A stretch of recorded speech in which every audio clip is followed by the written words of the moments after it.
Sizga yaxshi kayfiyat tilaymiz. Savol bering, agar sizda shunaqa savollar ichingizda uyg'ongan bo'lsa. Kelinim qaytib keladimi? Uyiga arazlab ketgan kelinim qaytib keladimi? Keliningizni tug'ilgan kuni oyini, ismini tasavvur qiling, aniq yuzini tasavvur qiling. Kelinim uyga qaytib keladimi?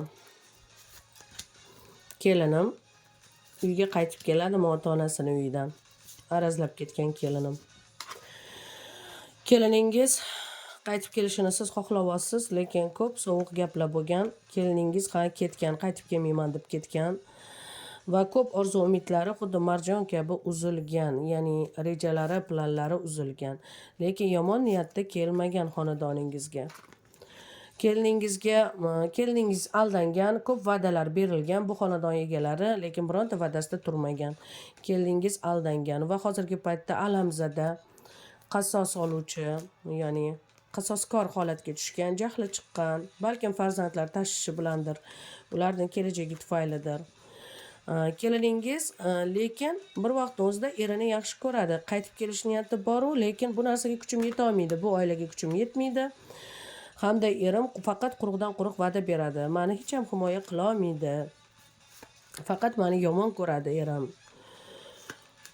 Degan xayolda yuribdi. Keliningiz qaytib keladimi? Agar qaytib kelsa, yana ham yaxshi bo'ladi. Qaytib kelsa, yana ham barkamollik bo'ladi, tinchlik bo'ladi, sokinlik bo'ladi, tinch uyqu bo'ladi, vahimalar ketadi.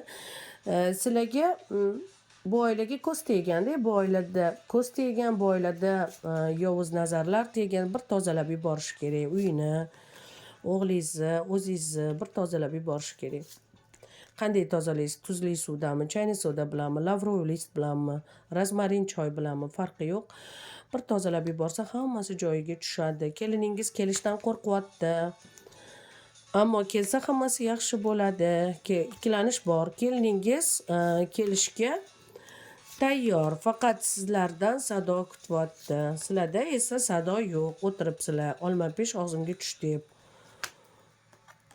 Keliningiz kelsa hammasi joyiga tushadi. Chiroyli yondashish kerak, sovg'a salomlar bilan, yaxshi gaplashib, kechirimli bo'lib, harakat qilsanglar, ko'ngilni toza qilsanglar, keliningiz keladi. Bu adolatli ish bo'ladi. Keliningiz qaytgani. Yangi yilgacha qaytishi mumkin, ha.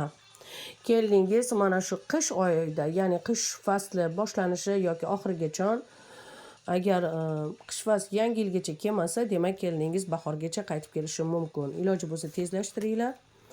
Qaytib kelishini bemalol suhbatlashinglar, maslahatlashib ko'ringlar, yana bir urinib ko'ringlar. Bolalarni ham o'ylanglar. Yo'l ochiq turibdi, faqat tozalanib olsanglar bo'ladi. Yo'l ochiq, ya'ni bu agar qaytarmasanglar, bir joyda to'xtab qolsanglar, yo'qotish bo'ladi sizlarga.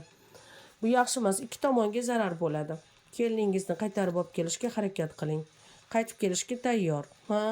Qaytib kelsa yana oilangiz kuchli bo'ladi, yana do'st dushmanni oldida yana obro'li bo'lasizlar, yana hammasi joyiga tushadi. Mana qarang, mana keliningiz qaytib kelishi kerak. Keliningiz sizning barakangiz, sizga yoqmasa ham shuni aytaylik. Keliningiz sizning barokatingiz bo'ladi. Ha, uni tili yomondir, ha, gap qaytarar, chunki u yosh va ko'p chiroyli va'dalar berib olgansizlar, va'dalaringni biridan ham, o'rnidan birini ham eplaganlaring yo'q. Keliningiz qaytib kelishga tayyor va chiroyli bo'ladi shunda. Va qaytib kelsin. Oila o'z o'rnida qolsin.